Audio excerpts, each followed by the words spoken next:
Salut Anne, Bonjour Clémentine. je suis ravie de te recevoir dans mes bureaux.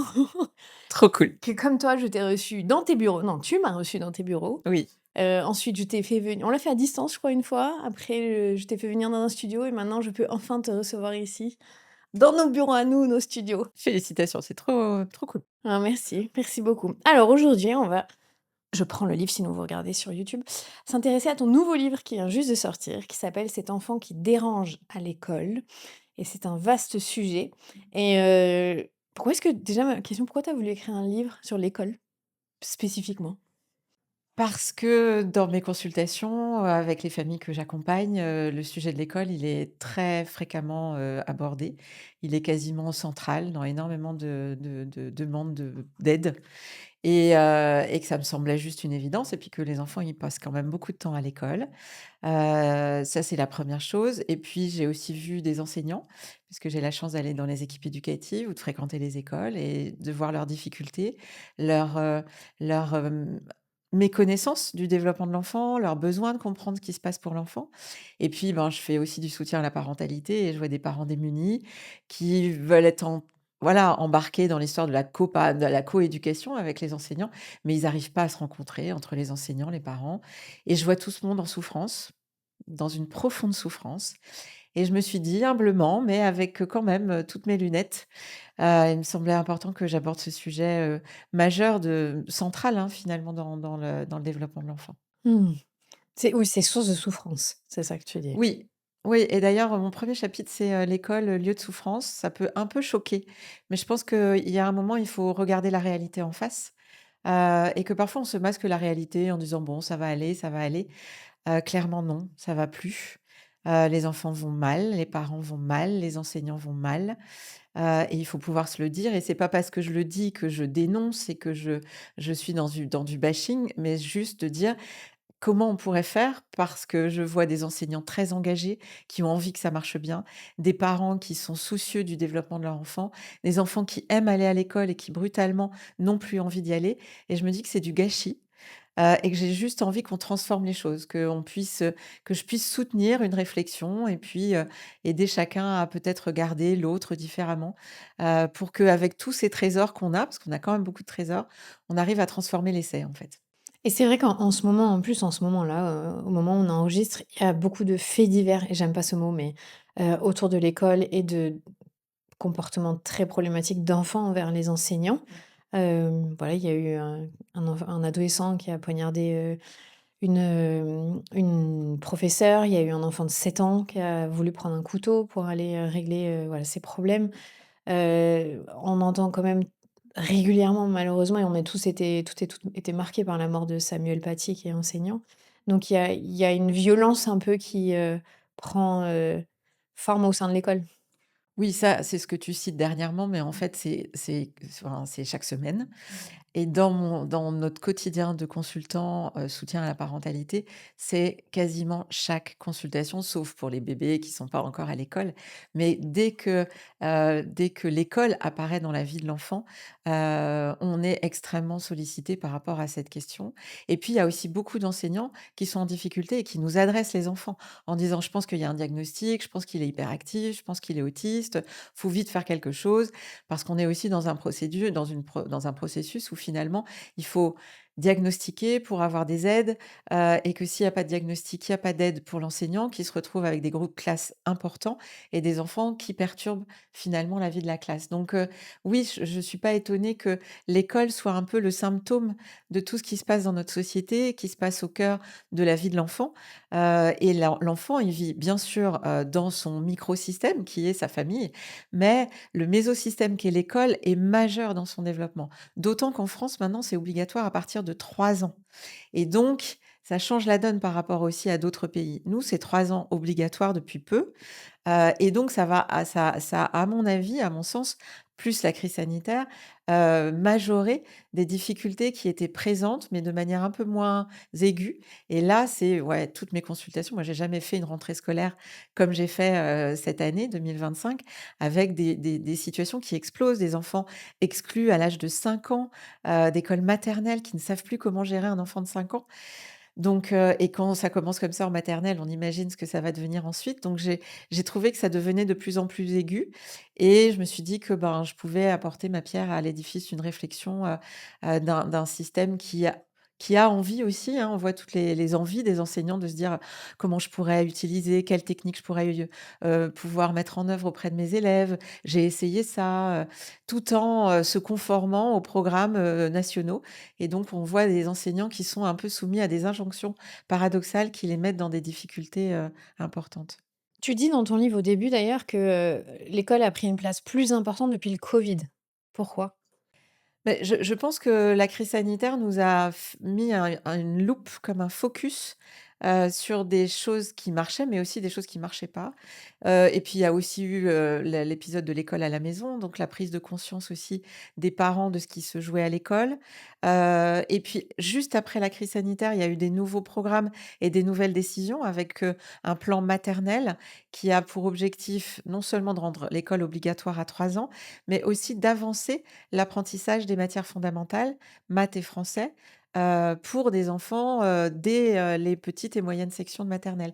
Donc tout ça a créé comme un espèce de combo qui est pas forcément gagnant et qui a mis, encore plus de difficultés sur ce domaine-là de la scolarité.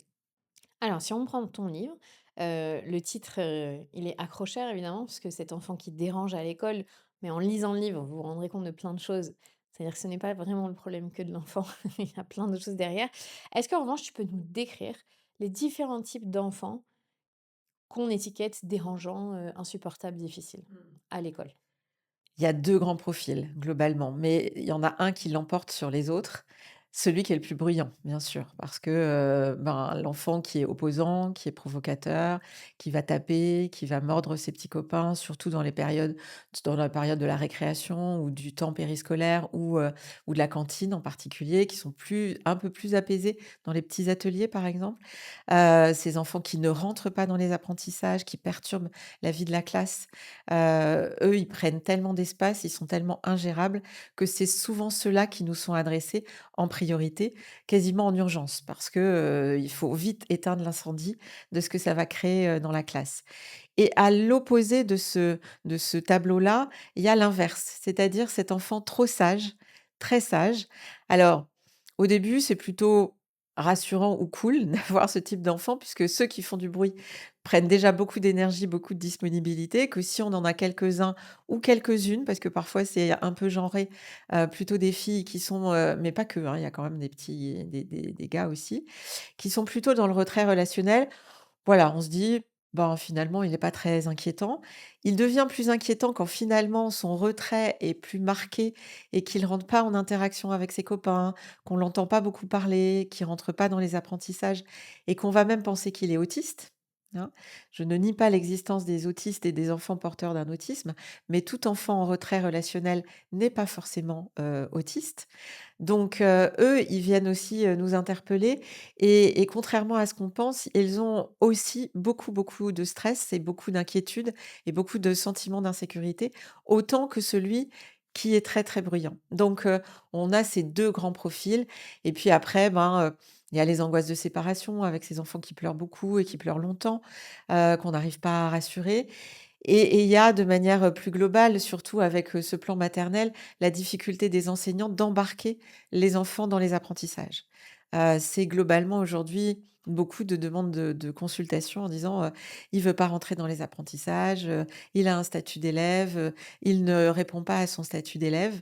On en reparlera peut-être de ce statut d'élève, mais il va changer les choses et effectivement, on va attendre de ces enfants de 3, 4, 5 ans qui rentre dans la classe, calmement, qui s'assied, et qui reste assis toute la journée en tentant d'apprendre des matières fondamentales, maths, français, numération, alors que, ben, c'est pas c'est pas leur étape développementale, en fait. Et tu dis aussi, hein, dans le début du livre que, il y en a de plus en plus des enfants qui dérangent. Je mets des guillemets, hein, quand je dis ça. Pourquoi est-ce qu'il y en a de plus en plus? Parce qu'on les voit ou parce que on vit une époque différente? Ce serait quoi? Je pense que c'est plurifactoriel parce qu'on les voit et c'est important de pouvoir dépister, les troubles neurodéveloppementaux en particulier, hein. On parle des enfants, TDAH ou TSA. Il y a aujourd'hui des plans qui sont importants. mais qui parfois nous amènent à surdiagnostiquer des enfants qui n'ont pas forcément, directement, ces troubles et puis je le répète, le diagnostic par exemple de TDAH, de troubles, de l'attention et l'hyperactivité, c'est pas avant 6 ans, hein. Je fais référence aux recommandations de la Haute Autorité de Santé. Donc aujourd'hui, on a pléthore d'enfants qui nous sont adressés à 3 4 ans avec ce doute diagnostique émis, par, un certain nombre de personnes, dont le corps professoral, parce qu'ils sont aussi formés à aller dépister ça, mais parfois à tort et il y a d'autres choses qui peuvent expliquer l'agitation, ou le retrait relationnel de l'enfant. Donc le dépistage, c'est bien, mais il faut pas non plus que ça devienne que ça. Il y a aussi la société que tu décris, une société qui est quand même très insécurisée aujourd'hui, avec, beaucoup de difficultés au sein des familles, de précarité, précarité financière, précarité affective avec des nombres de séparations parentales qui montent, d'année en année et qui ont vraiment flambé après la crise sanitaire. Qui va induire pour beaucoup, enfin, dans un certain nombre de cas, des violences intrafamiliales, donc effectivement des conflits entre les 2 parents qui se séparent, donc ça fait aussi, des choses pour l'enfant et puis du côté de l'école, des nouvelles décisions au niveau ministériel qui imposent, par exemple un plan maternel, avec, l'obligation de scolarité à 3 ans et puis outre l'obligation de scolarité, des programmes qui ont changé et qui vont intégrer les maths et le français, ce qu'ils appellent les savoirs fondamentaux, dès, les classes maternelles, en fait. Donc ça fait un ensemble, un éventail de faisceaux qui font, à mon sens, exploser, finalement tout le système. Tu penses qu'avant, c'est 2019, je crois, que l'école soit obligatoire à 3 ans. Il y avait moins d'enfants qui dérangent dans le cas où si ça pouvait arriver, on pouvait les sortir de l'école et les garder à la maison pour qu'ils soient, un peu mieux? Ouais, il y avait quelque chose d'un peu plus souple, Mmh. où effectivement on tolérait que finalement l'enfant il aille que le matin et que l'après-midi puisse aller faire la sieste à la maison. Il y avait des aménagements qui pouvaient être faits de cette nature-là. Donc ça, c'était quand même plus souple. Faut rappeler qu'on estime qu'entrer à l'école à 3 ans, ça peut être un facteur de protection pour des enfants qui sont dans des populations ou dans des familles très en difficulté, mais c'est pas forcément favorable pour des enfants qui sont dans des milieux qui sont suffisamment stimulants, en fait. Donc, en tout cas, c'est ce qu'on voit dans d'autres pays. Les autres pays, il y a pas d'école avant, 6 ans. Il y a des lieux, d'accueil, collectifs, hein, où effectivement toutes les compétences psychosociales, puisque c'est des termes qu'on utilise aujourd'hui plus souvent, mais la capacité de rentrer en relation avec les autres, la capacité de vivre ensemble, de rentrer dans des expériences collaboratives. Tout ça, en fait, ça se vit dans du collectif, mais pas avec des savoirs fondamentaux. Donc l'école obligatoire, la fausse croyance, c'est de dire: «Ça va protéger certains enfants». Oui, mais je suis pas sûre que ce soit à l'école de faire ce travail-là. Ça, c'est le premier point, parce que du coup, ça met les enseignants face à des difficultés importantes et on voit beaucoup d'enseignants amenés à faire des informations préoccupantes, de plus en plus. C'est-à-dire que dès qu'ils voient quelque chose, on leur demande et ce que l'on comprend, de faire une information préoccupante. Mais aujourd'hui, ce chiffre augmente, vraiment de manière exponentielle. Donc il y a déjà cette difficulté de l'école obligatoire et on a rajouté, les savoirs fondamentaux et pour moi, c'est pas tant l'école obligatoire, pourquoi pas? Que l'enfant rentre dans un milieu, de collectif où on apprend, les valeurs partagées, des règles de vie commune, des jeux collaboratifs. Moi, ce qui m'interroge aujourd'hui, par rapport à ce qu'on sait sur le développement de l'enfant, c'est intégrer les savoirs fondamentaux aussi précocement dans le développement de l'enfant. Hem, Tu pointes du doigt et tu l'as dit un peu, hein, tout à l'heure, quelque chose qui, a changé dans le vocabulaire dédié à l'école. C'est-à-dire qu'aujourd'hui, on ne parle plus d'enfants, mais d'élèves. En quoi est-ce que c'est gênant? Pourquoi est-ce que tu as voulu relever cette, différence de vocabulaire? Alors ça fait un moment maintenant que je suis médecin et pédopsychiatre et donc j'ai vu l'évolution, du développement des connaissances et puis de l'école. Et avant, quand j'allais dans les écoles, j'entendais cette notion de statut de l'élève en CP, CE1. Et donc j'ai tout de suite essayé de comprendre ce qu'il y avait derrière ce mot-là, statut de l'élève.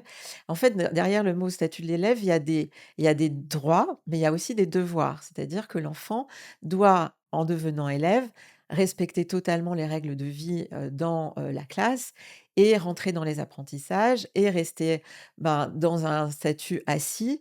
Alors je résume, hein, parce que, il faut aller lire, c'est assez intéressant sur les devoirs de l'enfant, mais il a des devoirs effectivement de pouvoir, répondre aux normes, établies par le milieu scolaire de ce qu'on va attendre de lui. Donc quand c'était en CP, CE1, voilà, on commençait à imaginer qu'effectivement, il arrive à l'école, il y a des moments d'apprentissage, de cours où l'enfant doit s'asseoir, l'élève doit s'asseoir et rester assis.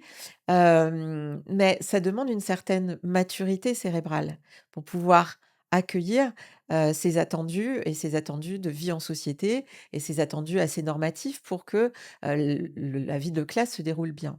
Et en fait, ce qui a été de pair, c'est que il a été en fait décidé que, l'introduction des maths et du français devait au fond imposer aussi ce statut d'élève. Parce que pour rentrer dans ces apprentissages très spécifiques, le statut de l'élève, il a été corrélé à ça. Sauf que là, on l'applique à des enfants de 3, 4 ans, 5 ans, qui ne sont pas du tout dans une maturité cérébrale. Alors, je dis même plus maturité parce que en fait, cette, expression, elle est souvent très enfermante et je vois comment les enseignants sont parfois en difficulté par rapport à cette expression. Parce que dans maturité, il y a quelque chose d'un peu binaire. C'est acquis ou c'est pas acquis. Donc j'utilise maintenant un autre vocabulaire, je parle de maturation, donc quelque chose de dynamique, de progressif. C'est-à-dire que pas fini, c'est pas binaire quoi, la pomme elle est pas mûre à un moment donné quoi. C'est le petit bonhomme ou la petite puce qui va grandir et qui va acquérir de nouvelles compétences d'année après année. Mais de se dire qu'ils ont suffisamment de maturation pour, endosser ce statut d'élève à 3, 4 ans, eh ben, c'est les mettre dans une situation qui est intenable pour eux parce que de toute façon, physiquement, physiologiquement, neurologiquement, ils ne peuvent pas le faire. Donc on va leur imposer quelque chose qu'ils ne peuvent pas, heu, hem, ils ne peuvent pas donner cette réponse-là. Donc on va forcément mettre tout le monde en échec. C'est-à-dire ben, l'enfant, qui se sent menacé par les attendus, le parent qui va voir l'enseignant qui dit: «Ben, il suit pas». Donc le parent, nous, on voit des parents qui font 2 heures. Aujourd'hui, j'ai des parents qui viennent, chaque consultation, ils font 1 heure, 2 heures de devoirs tous les soirs. Ils refont le programme de la journée parce que l'enseignant a pu les alerter sur l'éventuel retard qui va s'installer et donc les parents, ils ont peur. Et puis l'enseignant qui se retrouve aussi confronté à un sentiment d'échec en disant: «Ben, s'il n'y arrive pas, et ben, ça va être de mon fait et de ma responsabilité» et je trouve ça exemplaire que les enseignants se questionnent là-dessus et c'est pour ça qu'ils se retrouvent dans une injonction paradoxale avec des enfants en moyenne section, par exemple, où ils nous demandent en urgence un dossier MDPH, enfant porteur de handicap, pour qu'on prévoie le CP, c'est-à-dire 2 ans plus tard, en disant: «Bah, de toute façon, il va avoir des difficultés, donc il faut, penser ou une aide à la vie scolaire ou une orientation en ULIS, voire en ITEP». Enfin, en fait, ça enclenche un système qui va très, très vite et qui insécurise, vraiment tout le monde. Donc il y a quand même un système qui s'est mis en place là, pour avec sûrement la bonne intention de tout de suite, prendre, en charge un enfant qui dérangerait ou qui, serait problématique, mais peut-être en ratant beaucoup de choses avant. C'est-à-dire, peut-être que d'abord on doit sécuriser l'enfant? Mmh. C'est ça que tu dénonces quelque part dans ce système-là, qui va trop vite par rapport au développement de l'enfant, aux attentes des enfants. Tu le dis beaucoup dans le livre, qu'on attend tellement de choses de leur part, qu'on demande de l'enfance sans l'innocence, sans le jeu. Tu peux nous expliquer en quoi, avoir un peu oublié ces espaces-là et attendre trop de choses, académiquement des petits, hein, on parle de la maternelle, Ouais. ça a des répercussions? Oui et puis surtout ça a des répercussions qui vont durer dans le temps et ça a des répercussions sur, la vision du monde et la vision de l'autre que l'enfant est en train de construire dans sa petite enfance. On a développé beaucoup plus aujourd'hui et c'est aussi, ça qui a induit l'école obligatoire à 3 ans, mais dans le plan, dans la politique des 1000 premiers jours, on a plus conscience de la vulnérabilité des enfants et ça, c'est une grande avancée. Maintenant en France, c'est qu'est-ce qu'on en fait? Parce qu'on en a conscience, mais dans la réalité, on reste encore avec des lectures très adultomorphes où finalement c'est nous adultes qui décidons ce qui doit aller à l'enfant. et on en a oublié ce que va nous dire l'enfant, la parole de l'enfant et aujourd'hui des connaissances scientifiques actualisées sur le développement de l'enfant, ses besoins fondamentaux. Ça commence à arriver aujourd'hui les besoins fondamentaux de l'enfant et ce qu'on appelle le méta-besoin de sécurité, c'est-à-dire un besoin qui l'emporte sur tous les autres, qui est celui d'être en sécurité. On commence à l'intégrer, mais on l'a pas, on est loin de l'avoir intégré, là, en tout cas, dans le milieu, de l'environnement quotidien de l'enfant qui est l'école, en fait. Et comment est-ce qu'un enseignant, il peut être, un porte-avions? C'est ce que tu donnes tout le temps comme image. Comment il peut être sécurisant pour ses enfants? Hem, je pense que la première étape, c'est déjà de prendre conscience que l'enfant, quand il nous envoie des signaux, c'est pas à notre encontre ou c'est pas pour perturber notre classe ou pour nous pourrir la journée. Parce que autant les parents que les enseignants peuvent le dire en disant, «Ah bah, il y a des élèves, dès qu'on les voit arriver, on se dit: "Oh là là, la journée va être très difficile"». Mais les parents, ils se disent la même chose aussi. Donc dans l'objet de mon livre aussi, c'est qu'on arrive à se regarder différemment. Parce que, j'ai eu l'habitude d'écrire des livres, mais j'utilise rarement un des mots qu'on attend de moi souvent, c'est quel outil je vais mettre en œuvre pour que, ça se passe mieux dans ma classe ou à la maison. Les enfants sont des êtres humains, tous différents, et donc il n'y a pas un outil, qui va répondre à tous et ça serait très dommageable d'ailleurs de se dire qu'on allait tous être, réduits dans des outils. Mais je pense que comment on peut faire, c'est déjà avoir plus conscience du besoin de sécurité de l'enfant. Et si on en a conscience et qu'on est sensible à ce qui va nous envoyer comme signaux, ben, il y a déjà des attitudes qu'on va pouvoir faire différemment. La manière d'accueillir les élèves le matin, la manière de pouvoir, leur demander des tâches, la manière de pouvoir, les soutenir s'ils ont besoin d'aide. Est-ce qu'ils vont demander de l'aide, pas demander de l'aide? Il y a pléthore de petits signaux, et puis aussi, c'est un peu comme avec les parents, c'est aussi parfois aux enseignants qu'ils se fassent plus confiance. Mais, je te le disais au début de l'entretien, ils sont souvent dans une injonction paradoxale, c'est-à-dire qu'ils ont des obligations de délivrer un certain nombre de connaissances et que ces connaissances soient acquises par l'enfant et que du coup cette pression, fait qu'ils sont en difficulté et qu'à un moment, ben, la temporalité de l'enfant, les besoins de l'enfant, ils sont un peu mis de côté, comme leurs propres besoins à eux, hein, d'adultes d'ailleurs. Tout est mis de côté au service d'un programme qui finalement ne se déroulera pas forcément de manière satisfaisante et n'entraînera pas, les attendus, espérés, en fait. Parce que c'est ça aussi qui est frappant, c'est que quand on parle de sécurisation, pour être un adulte sécure, il faut que le système autour de nous soit sécurisant. Est-ce qu'aujourd'hui, l'école, elle permet ça aux enseignants et aux enseignantes? Je ne pense pas. Ceux que je côtoie en tout cas, me partagent un profond sentiment d'insécurité.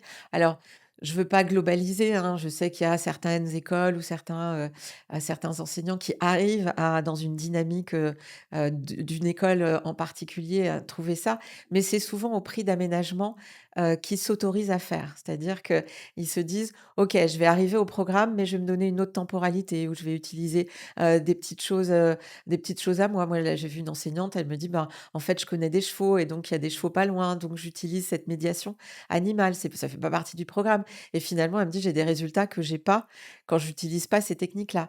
Donc c'est comment ils arrivent à rester dans le cadre, tout en sortant du cadre, d'une certaine manière et là, on voit des choses différentes. Mais globalement, ils sont quand même obligés d'avoir des attitudes, et des engagements personnels pour, se départir, d'injonctions, de programmes qui ne sont pas, en tout cas sur le plan maternel, en adéquation avec les besoins de l'enfant. Alors, tu parles dans le livre, hein, des autres pays. On parle souvent des pays du Nord et tu en parles évidemment. Du classement PISA, donc c'est le classement qui permet de déterminer, la puissance d'un pays, face à son éducation, si je peux dire ça comme ça. On n'est pas les meilleurs, soyons très clairs. Heu, Quels exemples on devrait suivre pour améliorer les conditions d'accueil, des enfants et de leur vie, tout court dans l'école? Ouais, l'idée pour moi d'aller voir dans les autres pays, c'est pas de dire, faut faire du copier-coller de ce qu'on fait dans les autres pays, parce que on a aussi des ressources qui sont, vraiment, passionnantes dans notre pays. Hem, effectivement, tu parles du classement PISA et c'est important, parce que c'est quand même un référentiel qui est, ben, mondial et qu'on va pouvoir comparer d'un pays à un autre. Donc effectivement, notre classement baisse. d'année en année. Aujourd'hui, on est, dans les 20, en dessous de 25. Donc par rapport à d'autres pays, on se dit: «Waouh, comment notre pays en est arrivé, à cette dégradation?» Les constats sont pas que dans le PISA, hein. Il y a eu un rapport de la Cour des comptes là qui relève la diminution du niveau, scolaire de nos élèves, en France. Donc voilà, c'est un constat et je le répète, c'est pas une critique stérile juste pour aller pointer du doigt, c'est qu'on parte du même constat pour se dire: «Bon, on se bouge ensemble, on se réveille ensemble et ensemble, on essaye de faire avec ce qu'on sait faire, mais aussi en faisant évoluer ce qui ne marche pas, pour qu'on fasse, avancer le système». Qu'est-ce qu'on voit des autres pays et des pays qui, d'ailleurs, ont inversé les choses et qui sont remontés dans le classement PISA?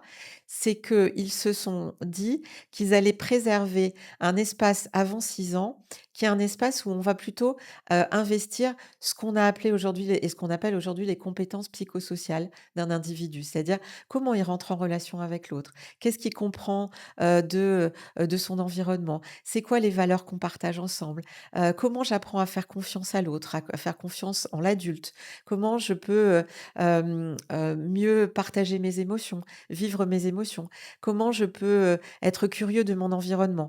Bref, tout ce qui fait, ben, ce que tu disais tout à l'heure, dans l'insouciance de l'enfant, dans waouh, je m'émerveille devant la vie, je découvre, j'ai envie, tu parlais des pays nordiques, mais c'est, ben, je suis dehors, je peux manipuler des objets. Là, on voit des cours d'école, bah, par exemple au Québec, les cours d'école, elles sont ouvertes tout le temps. En France, certains voudraient qu'elles soient ouvertes tout le temps pour que des parents puissent le week-end aller, jouer, avec, les jeux. C'est pas possible pour des questions d'assurance parce que finalement, s'il y a un enfant qui tombe, ça va être la directrice qui est peut-être pas là. Enfin bref, on voit que notre peur et notre société qui est fondée sur la peur va empêcher tout ça, et au détriment, ben, de ce temps-là. Donc tous ces autres pays, mais c'est pas que, les pays nordiques, hein. Alors bien sûr le Québec, je travaille avec eux puisque ça fait 25 ans maintenant qu'ils ont intégré la théorie de l'attachement. Mais on peut regarder les pays asiatiques où ils ont eu quand même beaucoup à se remettre en question sur des suicides, d'enfants et d'adolescents, très importants et des objectifs pédagogiques très élevés, hein. Ils ont, quand même un stress de performance très, très élevé. Tous de manière, alors peut-être que tu trouveras des exceptions, j'ai peut-être pas été voir chaque pays, mais globalement, ont retardé les matières fondamentales plus tardivement, jusqu'à 7 ans. Donc avant 6 7 ans, il n'y a pas d'apprentissage des matières fondamentales. L'enfant va apprendre en jouant. Il va apprendre et on l'a déjà fait avant. Avant, il n'y avait pas, le plan maternel et les maths et pour autant, on arrivait à faire des maths. Mais parce qu'on allait jouer avec des billes, avec, des petits objets. Aujourd'hui, ben, les petits objets font peur, on pense que l'enfant va les avaler et cetera. Enfin, il y a quelque chose de la vie qu'on essaye de contenir et de contrôler, sauf que, ben, ça ne marche pas au fond. Donc, s'il y avait quelque chose d'abord à faire qui ne coûterait rien, parce que souvent on me dit: «Ah ben oui, mais ça a un coût», mais décaler et questionner, le plan maternel et en tout cas, pas forcément l'école obligatoire, mais la question des fondamentaux, en s'inspirant des autres pays, je pense que, en tout cas, je sais que par rapport aux besoins fondamentaux de l'enfant et à ce que la théorie de l'attachement nous témoigne, je pense qu'on aurait déjà un espace de respiration où on pourrait imaginer, ben, pouvoir investir, l'empathie, tout ce qu'on voudrait que les enfants acquièrent pour aller mieux et pour aller bien et pour s'épanouir, en fait. Et toi, tu fais quel lien avec le fait qu'on met trop de pression, en fait, hein, faut quand même le dire, c'est un peu ça, dans la toute petite enfance, avec des enfants qui vont être très dérangeants en primaire? Est-ce que ça serait quoi pour toi, la corrélation? Et ben, en fait, c'est la continuité. C'est-à-dire que, ce que nous apprend, les connaissances sur le développement de l'enfant et la théorie de l'attachement en particulier, c'est que, chaque individu a un certain nombre de besoins. On a appelé ça les besoins fondamentaux et un besoin, est majoritaire ou en tout cas est est un prérequis pour respecter les autres besoins. On l'appelle un méta-besoin, comme un besoin qui l'emporte sur les autres. C'est le besoin de sécurité et de sécurité émotionnelle. Si on respecte ce sentiment de sécurité émotionnelle, l'enfant et l'individu va pouvoir développer sa confiance en lui, en les autres, sa construction de sa propre individualité, l'acceptation des règles, des limites, des règles de vie en société, et puis aussi va pouvoir explorer son environnement pour finalement s'épanouir. Donc ce besoin de sécurité, il est fondamental et c'est sur lui qu'on va pouvoir s'adosser pour finalement imaginer, construire l'environnement dont ont besoin les individus. Si on ne respecte pas forcément cette sécurité, alors comment elle est respectée cette sécurité? Ben, elle s'appuie sur 3 grands piliers: la cohérence de l'environnement, la prévisibilité de notre environnement et l'engagement émotionnel, on pourrait parler de chaleur, mais l'engagement émotionnel de ceux qui sont dans notre environnement. Et si ces 3 piliers sont respectés, ben, finalement, l'individu va pouvoir faire des choses de ce qui va lui arriver dans la vie. Parce qu'on ne peut pas éviter qu'il nous arrive des choses un peu difficiles, mais on va se retrouver équipé, nous on va appeler de facteurs de protection.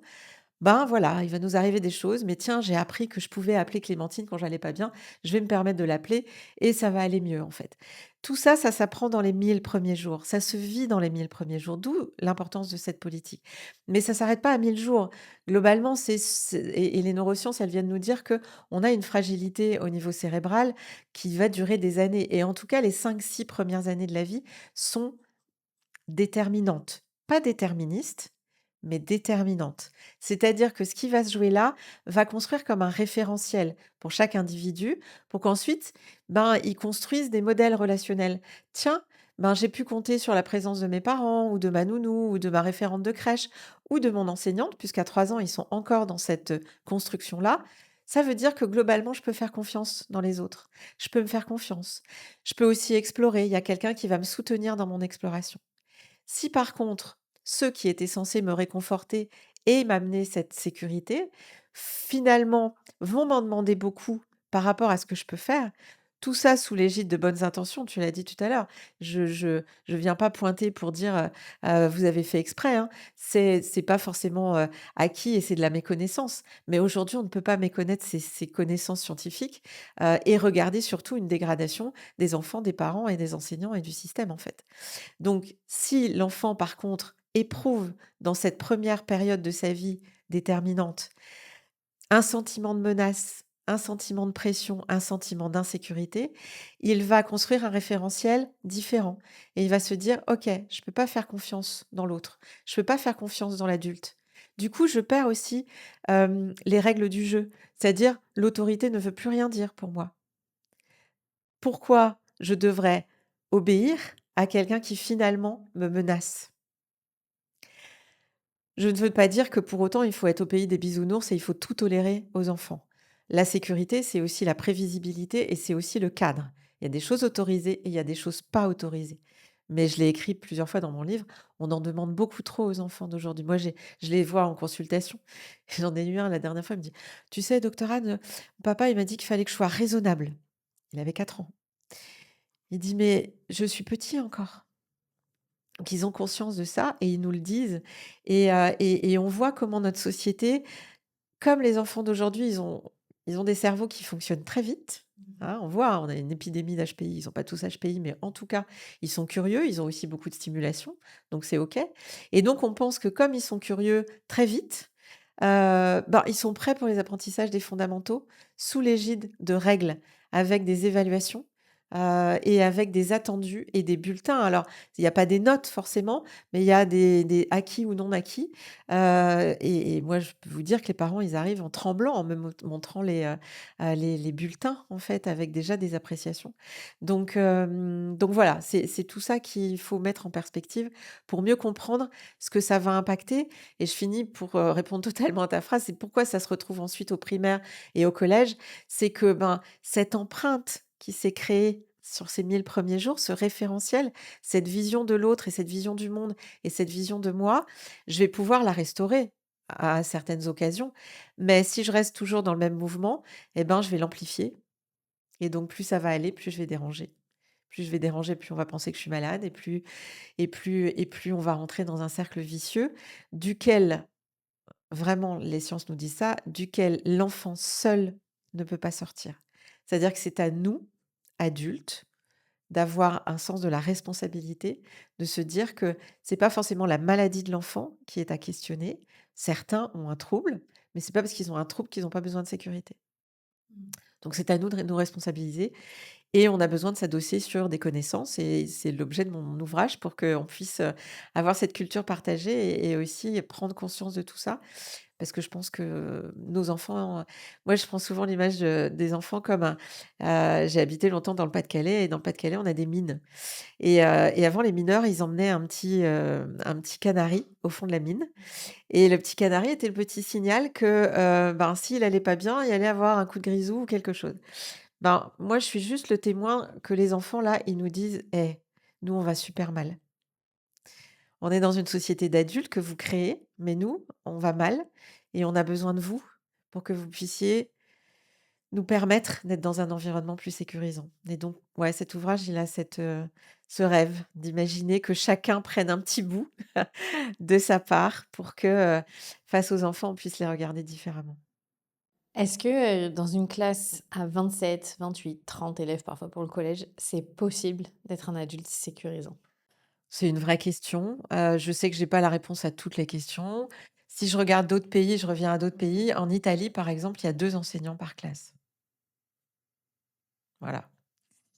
Parce que, ben, finalement, on a besoin et les classes avec des groupes plus faibles aussi.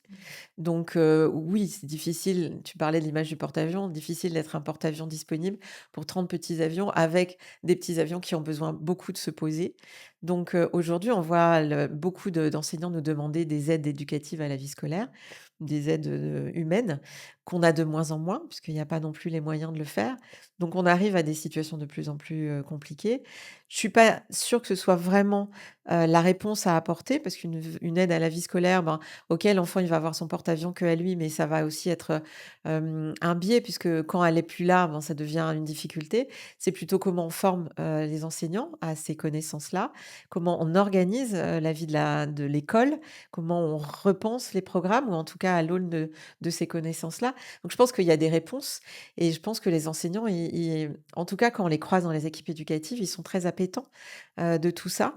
Ils ont envie, hein, je sens une réelle, préoccupation pour, faire du mieux possible, leur, et des fois, c'est plus qu'un métier, on sent bien que c'est une mission.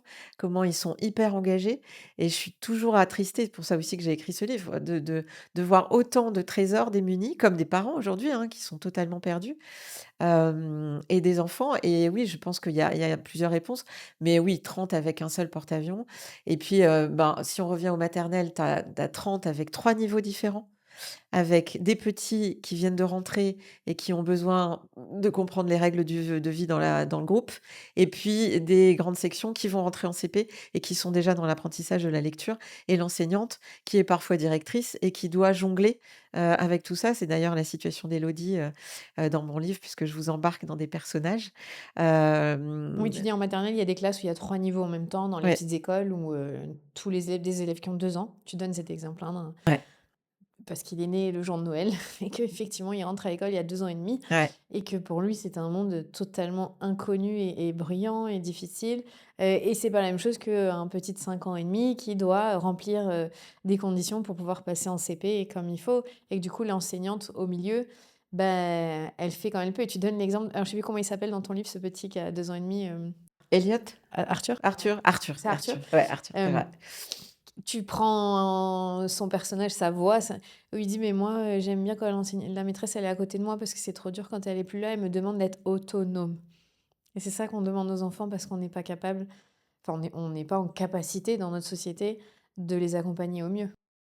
Ouais, tu insistes sur une qualité qu'on attend très vite et qui est valorisée, c'est l'autonomie. On aime bien ce mot en France. Ah, on aime beaucoup ce mot, y compris dans le champ de la protection de l'enfance où, aussi on attend qu'il soit autonome à 18 ans mais en fait cette autonomie, en tout cas telle qu'elle est valorisée, c'est une fausse autonomie. C'est-à-dire que l'enfant, il est obligé de s'autonomiser et cette obligation, elle a un coût psychologique, un coût physique aussi, hein. Il faut savoir que cette insécurité, elle va aussi avoir des modes d'expression physiques. J'ai pas vraiment abordé dans l'ouvrage parce que j'avais pas assez de pages, j'avais tellement de choses à dire, mais on sait aujourd'hui que l'insécurité, elle va aussi se manifester par des expressions, physiques comme, un impact sur le système immunitaire, par exemple. On fait des liens entre, aujourd'hui, l'expression de problématiques d'allergie ou d'immunité, et l'insécurité. C'est établi au niveau, scientifique, donc on a encore beaucoup de recherches à faire. Mais, il y a des c'est pas que psychologique le sentiment d'insécurité. C'est quelque chose qui est ancré aussi, physiquement pour l'enfant, et qui va forcément s'exprimer d'une manière ou d'une autre. Donc, oui, on les met dans une posture qui est intenable et qui va avoir un coût psychologique, un coût physique, un coût sur leur santé et la santé en termes de définition de l'OMS, c'est-à-dire, un état de bien-être, physique, psychique, social, spirituel. Il y a quelque chose qui vient les impacter, d'où l'importance de vraiment se questionner. C'est un sujet qui est au cœur de beaucoup de reportages et d'interrogations et c'est normal parce que c'est un sujet majeur dans notre société de savoir, quels choix on fait et quelles valeurs on utilise, en parlant d'éducation. Ce que j'aime bien dans ton livre, c'est que je le reprends pour montrer, pour celles et ceux qui regardent, c'est que potentiellement, ils seront venus le lire ou écouter cet épisode en se disant: «Ah, je vais enfin comprendre ce que mon enfant ou l'enfant, que j'ai en classe va devoir faire pour changer». Mais ce que tu dis, c'est que l'enfant, tu l'as dit tout à l'heure, ne peut pas changer tout seul, ne peut pas aller mieux tout seul, ne peut pas se sécuriser tout seul. Et donc si on est venu ici, désolé pour vous, en se disant: «Bon, c'est cool, j'ai plus rien, c'est pas moi qui vais faire quelque chose, c'est mon enfant ou mon élève qui va, se prendre en main et enfin je vais avoir des directives», on se trompe, en fait, en pensant ça et c'est un peu ce qui est, en ce moment, de toute façon attendu au sein de l'école. C'est aux enfants tout seuls de se débrouiller, d'aller mieux et d'être mieux. C'est globalement ça et si c'est pas aux enfants, c'est beaucoup aux parents aussi, hein. Mmh. C'est-à-dire que et c'est clair que l'enfant, il est pas que à l'école et que l'école n'a pas toute la responsabilité, du développement de l'enfant, mais le parent, il a pas non plus toute la responsabilité ou la culpabilité. Ce qu'on sait aujourd'hui va nous amener dans une écologie de l'enfant. C'est-à-dire que l'enfant, il vit dans un milieu et on est tous co-responsables. Alors il y a des responsabilités probablement plus marquées, comme ce que va vivre l'enfant dans son quotidien, mais dans son quotidien, il y a quand même beaucoup l'école. C'est comme si nous, adultes, on faisait abstraction de ce qu'on vivait au travail. Pourtant, le travail prend beaucoup de place et donc oui, c'est une co-responsabilité et je trouve que c'est important et je trouve que c'est même, réconfortant de se dire que finalement on a tous une part.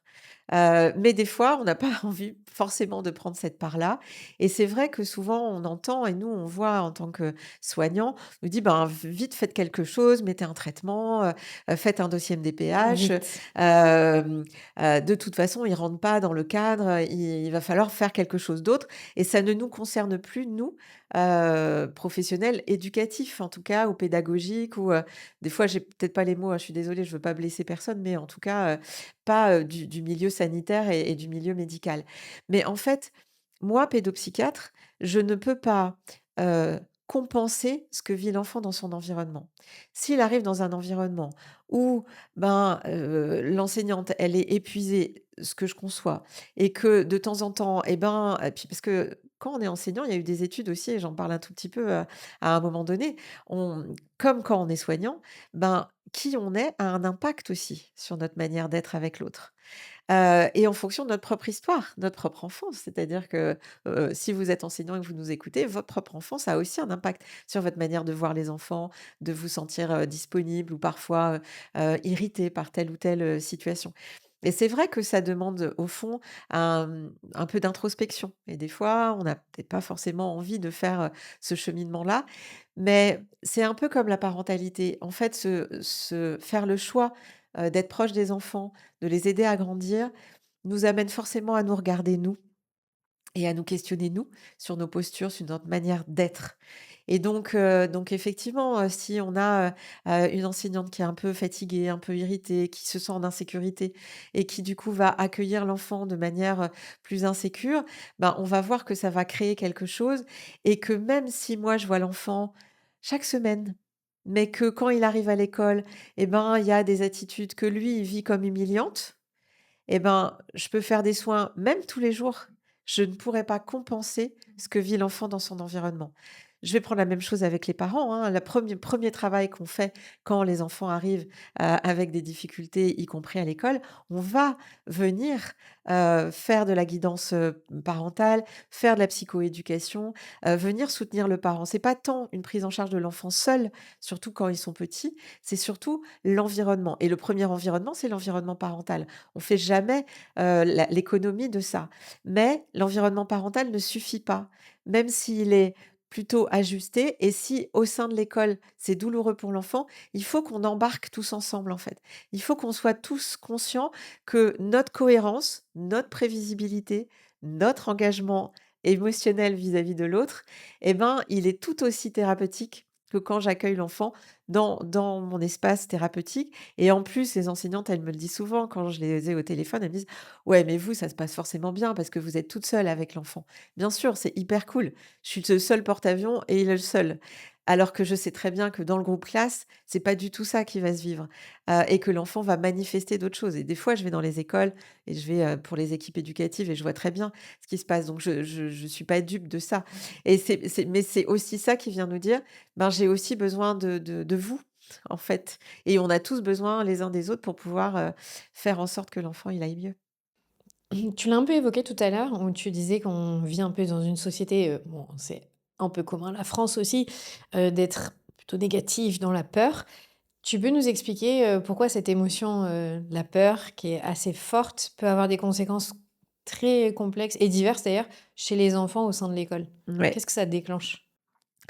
En fait, c'est les connaissances sur la théorie de l'attachement qui nous apprennent ça. C'est-à-dire que on va naître équipé d'un certain nombre d'outils. Là, j'utilise le terme, intentionnellement comme, des tournevis, des marteaux, des perceuses et cetera et au milieu de ces outils, il y en a 2 qui vont nous intéresser principalement par rapport, à l'école.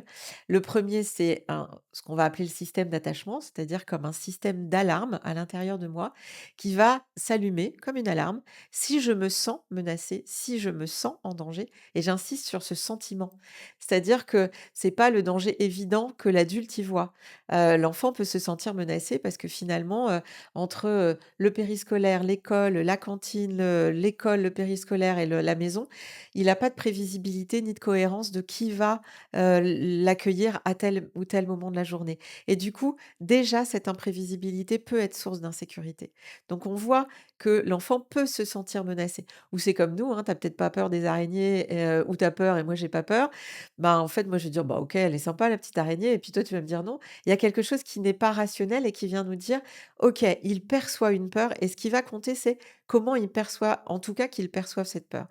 Et donc, ce que nous dit la théorie de l'attachement, c'est qu'on est équipé de ce système d'alarme qui va s'activer quand je me sens en danger. Et quand je me sens en danger, il va falloir que je trouve une stratégie pour essayer de réguler ma peur. Et cette stratégie, alors, ben, soit je vais attaquer et je vais être un enfant qui va déranger parce que je vais provoquer, m'opposer, mordre mes petits copains, taper, répondre, être insolent. Voilà, je vais avoir tous ces signaux parce que j'ai peur et que ma peur, elle s'est transformée en attaque. Soit j'ai peur et je choisis la fuite et je vais plutôt être en retrait et je vais être, dans l'effacement dont on parlait tout à l'heure avec ces enfants un peu trop sages. Soit je peux me figer aussi dans les cas de désorganisation. J'en parle, avec, la dernière, situation du dernier petit bonhomme.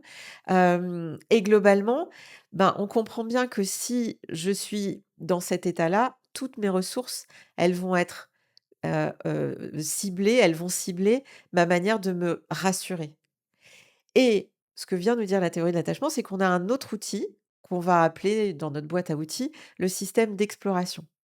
Et ce système d'exploration, il est majeur pour le développement d'un individu. C'est-à-dire que grâce à lui, ben, je vais explorer mon environnement, je vais explorer mes émotions, je vais explorer mon sommeil, je vais explorer mon alimentation, de nouveaux aliments. Tiens, je vais goûter des choses un peu vertes, parce que les parents ils disent il est très sélectif. Voilà, le vert n'est pas très, très appétant pour les enfants, pour certains en tout cas. Je vais explorer la relation avec mes pères, comment je rentre en interaction avec les autres. Je vais explorer ma relation avec les adultes. Bref, et je vais explorer les apprentissages. Donc les apprentissages au cœur de l'école et au cœur du statut de l'élève et au cœur de ce qu'on attend, d'eux. Et qu'est-ce que vient nous dire la théorie de l'attachement? C'est que quand je me sens en insécurité et que mon alarme, elle s'est allumée, et ben, mon système d'exploration, il va s'éteindre. Parce que biologiquement, je ne peux pas allumer les 2. je ne peux explorer que si mon système d'alarme, il est désactivé. C'est comme si je rentre chez moi, j'oublie que j'ai une alarme, je ne désamorce pas l'alarme et ça hurle dans la maison. Eh ben, je vais pas aller ouvrir le frigo pour voir ce que j'ai à manger et me faire à manger. Je vais d'abord tout faire pour éteindre l'alarme. Ben, c'est globalement cette image qu'il faut retranscrire et que si l'enfant, il arrive à l'école et qu'il se sent menacé, vous pouvez vouloir lui imposer des apprentissages, il ne rentrera pas dans les apprentissages. Si on ne l'a pas suffisamment sécurisé. Je répète, je suis pas au pays des bisounours où il faut tout tolérer, mais pour être sécurisant, il faut qu'il y ait un cadre, il faut qu'il y ait un engagement émotionnel, il faut qu'il y ait une certaine prévisibilité et il faut aussi respecter l'âge développemental de l'enfant. Or aujourd'hui, tout ça n'est pas forcément intégré et du coup, ça met à mal, l'enfant qui va manifester cette insécurité et une fois qu'il a cette insécurité, ben, on pousse les dominos, quoi et si on revient pas à cette base-là, et ben, on court après le train en disant: «Ben, peut-être qu'il a un trouble et puis peut-être qu'il faut mettre ça en place et cetera» et nous, ce qu'on voit, c'est que d'autres pays ou nous, dans nos instituts, la parentalité, quand on aborde la situation de cette manière-là, on a beaucoup d'enfants qui vont beaucoup mieux. Parce qu'on a embarqué tout le monde et parce que, finalement chacun fait une petite part. Le parent en étant plus cohérent, en essayant de réfléchir sur leurs incohérences éducatives, sur leur manière de faire. Les enseignants en se disant: «OK, ben, peut-être que là, tiens, Arthur qui dérange, ben, peut-être que je vais pas dire à sa maman, que ça va pas devant le portail, peut-être que je vais le dire dans la classe à un autre moment». Bref, il y a plein de petites choses à mettre en place pour être moins menaçant et en fait, on se rend compte que ces petites choses, elles peuvent faire des miracles parfois, et que, bien sûr, j'aimerais bien, je vais être très claire, l'abrogation du plan maternel, mais en dehors même de ça, chacun là où on est, on peut déjà faire quelque chose pour accueillir cet enfant différemment, pour lui offrir un espace, d'apaisement, pour ne pas forcément le menacer, pour lui laisser 2 3 mois après la rentrée, pour le fait qu'il se sécurise et qu'il comprenne les règles, dans la classe, pour qu'ensuite on puisse lui proposer des apprentissages. Il y a des aménagements qui sont possibles dans le cadre qui est le nôtre aujourd'hui Et et qui fait puis avec les parents. qu'on éteint le système d'alarme, au fur Exactement, et à qu'on mesure. va éteindre petit à petit et c'est impressionnant, surtout quand l'enfant est petit, plus on éteint, plus on voit que, waouh, il a envie de découvrir, il rentre dans les apprentissages et il y va en fait. Et tu dis que rien que le fait de comment on accueille l'enfant, ça peut jouer sur toute la journée. Alors sur les réseaux sociaux, on voit plein de vidéos aux États-Unis, hein, instits de maternelle ou primaire qui tu choisis comment tu veux. Est-ce que tu veux taper dans la main pour dire bonjour? Est-ce que tu veux faire un hug? Est-ce que tu veux faire une danse ou tu veux rien? Est-ce que ce genre de choses, c'est pas très français, hein, je sais ce que je dis parce qu'on n'aime pas trop ça culturellement ici, mais par exemple ça peut déjà rien que ça faire baisser, la tension pour un élève? Ça peut, mais ça va dépendre de comment va l'enseignant aussi. Parce que si c'est comme une obligation et que lui, ben, il aurait besoin d'un câlin le matin et qu'il y a personne qui lui a fait et qu'il va se retrouver c'est aussi important de prendre soin de soi quand on doit accueillir des enfants. C'est éprouvant d'accompagner des groupes classes aussi importants. C'est pour ça que l'outil, en fait, je vois beaucoup d'enseignants qui inventent leurs propres outils en fonction de qui ils sont et je trouve ça hyper, top parce que ça va faire résonance. Il y a eu un moment et je pense que c'est toujours à l'œuvre, mais il y a eu les cours d'empathie aussi. Mais il faut aussi qu'on prenne soin des enseignants pour qu'ils puissent faire des cours d'empathie. Ça s'enseigne OK, c'est bien qu'on soit sensibilisé à ça, mais je pense qu'il y a une marche avant et c'est celle que j'ai voulu vraiment, approfondir dans cet ouvrage, c'est qu'on comprenne ce que vit l'autre. Nous, on appelle ça, avec notre terme un peu barbare, la fonction réflexive, mais c'est comment je peux me mettre à la place de l'autre pour imaginer ce qu'il vit et que du coup, je peux rentrer en relation avec lui. Et que si on fait pas ça, après oui, c'est génial de faire, moi aussi j'ai vu les mêmes vidéos que toi et je trouve ça top. Mais si l'enseignante elle va pas bien et qu'elle se force à faire un câlin et qu'en même temps elle dit: «Bah, tu vois, je te fais un câlin, mais attention à tout à l'heure». Voilà, donc moi je serais plutôt, voilà, pas prudente, mais oui, ça pourrait être mais je suis sûre qu'il y en a qui le font déjà dans leur classe. C'était plus, déjà à la première minute où l'enfant passe le pas de la porte de l'école, comment on accueille cet enfant-là va aussi peut-être déterminer beaucoup de choses d'après. Totalement, C'est ça, totalement. je vois bien qu'on n'est pas obligé de faire du copier-coller, mais c'était parce que ces vidéos, elles sont chouettes à voir, Ouais, mais c'est un moment important, comme nous, quand nos enfants descendent enfin sortent de leur lit, en fonction de si on les accueille, on est énervé déjà parce qu'ils ont pas bien dormi ou est-ce qu'on est content de les voir, ça modifie quand même leur comportement un petit peu. totalement. Mais totalement. Mais mettons-nous, nous aussi, hein, je veux dire, si on arrive dans un endroit et que déjà la question moi, par exemple, dans l'accueil de mes familles, je ne dis plus, «Bonjour, vous venez pourquoi?» parce que «Vous venez pourquoi?» c'est déjà menaçant pour beaucoup de familles.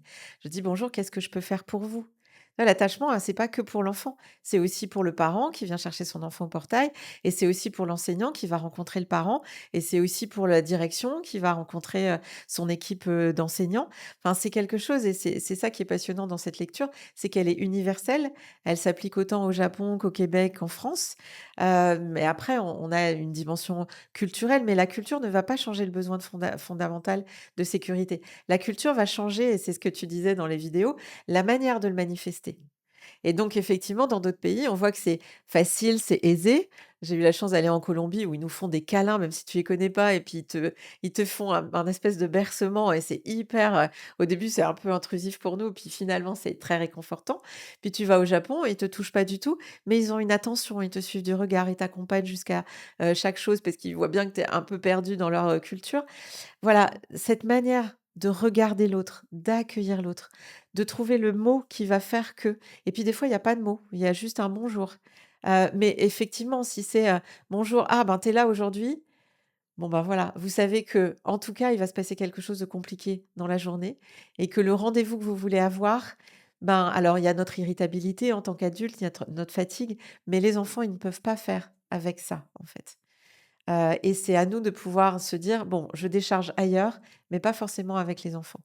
Et y compris ensuite parce que dans les programmes et aujourd'hui dans le souhait de l'éducation nationale, il y a vraiment cette question de la coéducation que je trouve très intéressante et que je trouve passionnante et qui justifie vraiment beaucoup d'attention. C'est-à-dire comment on embarque ensemble les parents et les enseignants dans une attention partagée et une responsabilité partagée.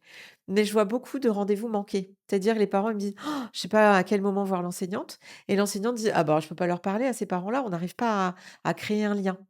Mais parce que finalement, on passe son temps à se menacer et du coup, bah, on n'a absolument plus envie de se rencontrer et tout ça va être en plus délétère pour l'enfant. Donc la coéducation va justifier aussi d'imaginer je pense à ma coéditrice quand elle m'a aidée, sur, les corrections, elle m'a fait un premier retour en me disant, bah, qu'elle était, parent d'enfants qui allaient, à l'école et elle me dit: «J'imaginais pas que l'enseignante, elle avait des journées aussi difficiles que ça». Parce que souvent, elle me disait: «Ben, en fait, je me sentais parfois agressée et mais j'imaginais pas que, là, par exemple, elle s'appelle Élodie dans le livre, elle vivait tout ça, en fait». Donc c'est aussi ça, c'est qu'on imagine ce que va vivre l'autre et que même si de temps en temps, il est un peu agressif, c'est pas forcément à notre rencontre et qu'on peut se dire les choses. Mais il y a beaucoup de rendez-vous loupés et je trouve aussi que c'est du gâchis alors que, finalement, il y a plein d'envies. Les enseignants que les enfants apprennent, les parents que les enfants s'épanouissent, les enfants d'aller à l'école et de découvrir et je trouve que là, il y a un référentiel qui s'est perdu et qui, voilà. Et dans ce podcast, j'avais reçu, Marion Quer qui est spécialiste de la Suède et elle expliquait qu'en Suède, les écoles sont ouvertes, ce que tu disais et que du coup, ça crée aussi cette chose que le parent s'approprie quelque part un peu le territoire où l'enfant va. Parce que c'est vrai qu'on laisse nos enfants à la porte de l'école et alors encore plus depuis 2015, le plan Vigipirate où vraiment, c'est difficile, hein, d'investir ces espaces-là.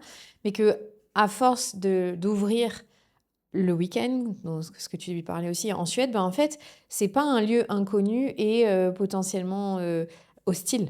C'est un lieu de partage, c'est un lieu de vie commune, c'est un lieu, où parents, enfants, enseignants, beh, évoluent ensemble.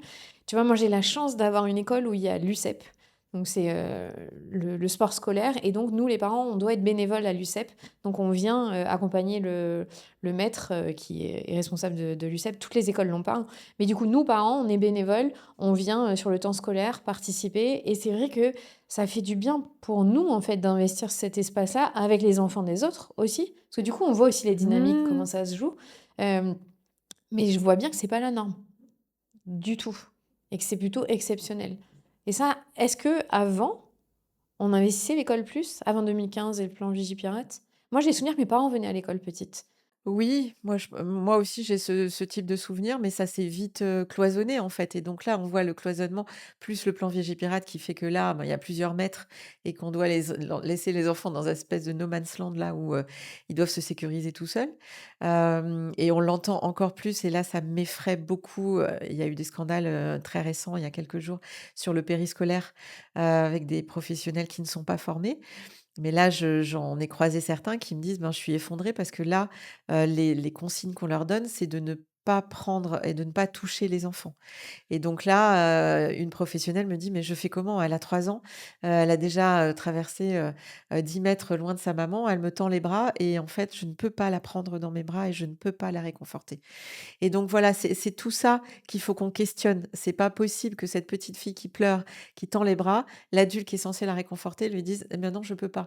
Alors elle va faire avec, mais le coût va être à nouveau très élevé, beaucoup trop élevé, pour cet enfant-là et on leur fait vivre des choses sous prétexte de la peur. Donc je pense qu'on avait plus l'occasion d'y aller avant. Maintenant tout ça est normé avec, ben, des interdictions. On voit aussi, par exemple, je travaille avec Linda Cambon là sur Bordeaux sur, l'écologie, de l'enfance et il y a une étude, sur, la végétalisation des cours d'école qui est extrêmement favorable à la santé des enfants. Mais il y a encore, beaucoup de peur en disant: «Bah oui, mais là il va tomber, et puis là on va mettre des écorces, il va les mettre à la bouche et cetera». Alors que non et effectivement, si ces lieux pouvaient être aussi fréquentés, le week-end avec les familles, il y aurait quelque chose de familier, il y aurait quelque chose de moins insécurisant. Donc c'est pour ça que je pense qu'il y a beaucoup de choses qu'on peut faire à moyens constants. C'est pas une histoire d'argent, en fait. C'est une histoire de prise de conscience.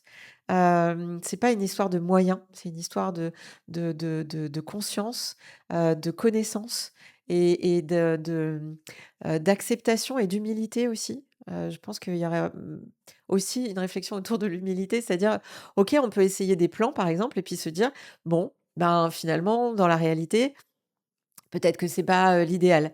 Peut-être qu'on peut imaginer que finalement ce plan il évolue. Voilà, mais en France, c'est un peu difficile parce que, on garde les choses en se disant: «Bah, on va faire avec» et on rajoute, on rajoute, on rajoute. On a cette difficulté de se remettre en question, mais à force, ben, ça crée, finalement, un système qui devient fou et qui rend fou, et qui entraîne beaucoup de souffrance, en fait. Mmh. Pour terminer, si tu avais une chose à dire, au milieu scolaire, au monde scolaire, Au monde scolaire. pour, bah, que ces enfants qui dérangent soient en fait écoutés et entendus et qu'ils s'apaisent, ce serait quoi? Oh, elle est dure là ta question. Peux-tu résumer ton livre en une seconde? Je pense que, je pense que c'est ce que j'ai écrit dans la dernière, page, je pense que si on se reconnectait à nos enfants intérieurs, à qui on est, à notre sensibilité, à notre, nature humaine, à notre émerveillement, de chaque chose, du quotidien, d'un beau coucher de soleil, d'un arc-en-ciel, je pense qu'on arriverait à revenir à une forme de réalité. Ce que les enfants nous amènent à faire, de fait, par leur existence dans une société no kids où, finalement l'enfant dérange, en général et pas que à l'école. Je pense que, en fait, les enfants nous font grandir. Il y a des fois, c'est un cadeau un peu mal emballé et on aimerait bien que ça soit un petit peu plus confortable. C'est par définition inconfortable, mais pour autant, c'est eux qui vont nous faire grandir et nous faire découvrir des choses de nous-mêmes. Donc, ouais, reconnexion à l'enfant, peut-être s'autoriser à nouveau à parler d'enfant à l'école. Je pense que si déjà on part de cette valeur-là, autour de l'enfance, mais on a souvent je parlais de Linda Cambon, mais elle le dit clairement, l'enfant est souvent dans l'angle mort des politiques publiques. On parle beaucoup de l'enfance et puis dans la réalité, ben, c'est l'inverse en fait. Donc on a l'impression qu'il y a beaucoup de bonnes intentions, mais au fond, hem, non, l'enfant doit répondre aux normes d'une société adulte, qui veut être productive et qui ne veut pas être dérangée dans son système. Donc peut-être s'autoriser à reparler d'enfants et de se reconnecter à notre enfant intérieur. Tu veux pas te présenter, aux élections, présidentielles? Non. On a besoin c'est le problème en fait, c'est que les gens sains et avec des bonnes idées, ils savent très bien qu'il faut pas aller en politique. Je veux bien soutenir, la réflexion des politiques, et mettre à disposition, mais chacun son job. Je crois que je serais pas Non, en plus, je suis méchante parce qu'il y a heureusement des gens en politique qui sont sains et Oui, clairement, qui ont des bonnes idées. clairement. Mais en ce moment, on les voit pas beaucoup dans le Ouais, monde. c'est ça, recherche. Merci Anne, merci Merci beaucoup. Clémentine, c'était un Merci. plaisir.